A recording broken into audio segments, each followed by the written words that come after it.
Assalamualaikum warahmatullahi wabarakatuh. Perkenalkan, nama saya Ayu Darlina, NPM 19 40 60 50 83. Baiklah, di sini saya akan menjelaskan tentang organisasi. Menurut Robin N. Neil menyatakan bahwa organisasi merupakan suatu kesatuan sosial yang dikoordinasikan secara sadar dengan sebuah batasan yang dapat diidentifikasi untuk mencapai suatu tujuan bersama. Jadi, organisasi itu merupakan cara untuk mencapai tujuan yang telah kita tetapkan. Maka suatu organisasi harus dijalankan oleh si pemimpin beserta anggotanya maupun staf dan karyawan.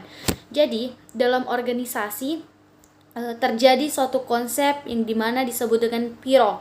PIRO ini adalah people, yang biasa disebut dengan manusia, idea, yaitu mempunyai gagasan, sumber daya yang dimiliki, dan objektif untuk mencapai tujuan-tujuan yang diharapkan.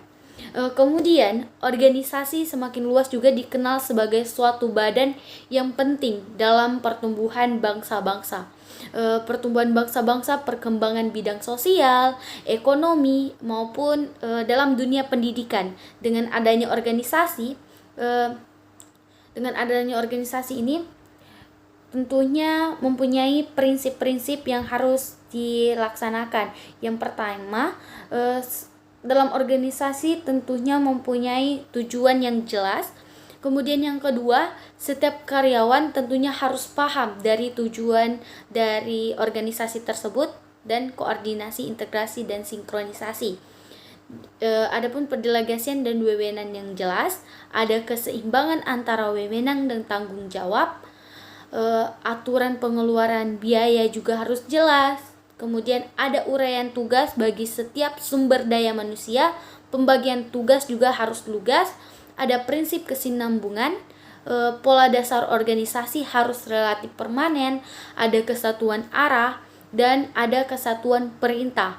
Nah, ada prinsip juga dalam organisasi, itu prinsip kesederhanaan, pengelompokan tugas agar sehomogen mungkin.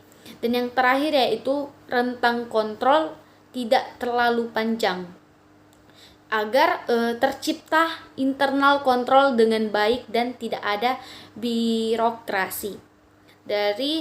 Jadi bentuk organisasi tergantung bagaimana si pemimpin strateginya. Jadi maka organisasi lembaga juga dapat disusun bentuk yang memadai sebagai berikut. Yang pertama yaitu organisasi lain. Organisasi lain ini adalah suatu bentuk organisasi yang dimana pelimpahan wewenang langsung secara vertikal dan sepenuhnya dari pimpinan terhadap bawahannya. Kemudian yang kedua, level organization struktural. CAR memposisikan diri di lingkungan organisasi. Dan yang ketiga yaitu vocation organization, adalah bentuk struktur organisasi di mana spesialisasi ini menjalankan tanpa wewenang atas orang-orang di luar yurisdiksi mereka.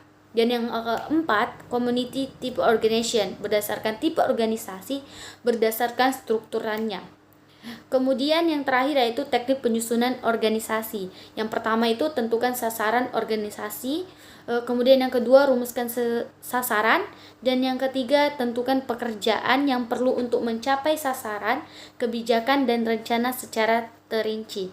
Dan yang itu kemudian golongkan pekerjaan-pekerjaan yang sama supaya dapat menjadi bagian dalam struktur. Dan yang kelima itu bagaimana kepala bagian dapat mendelegasikan wewenang yang diperlukan kepada masing-masing bawahan. Harus dapat diuraikan, dapat rincian tugasnya. Maksudnya biasa itu job description lah. Kemudian yang terakhir itu pada unit organisasi tentu di mana hal tersebut sulit dilaksanakan, maka dapat dibentuk unit kerja dalam struktur.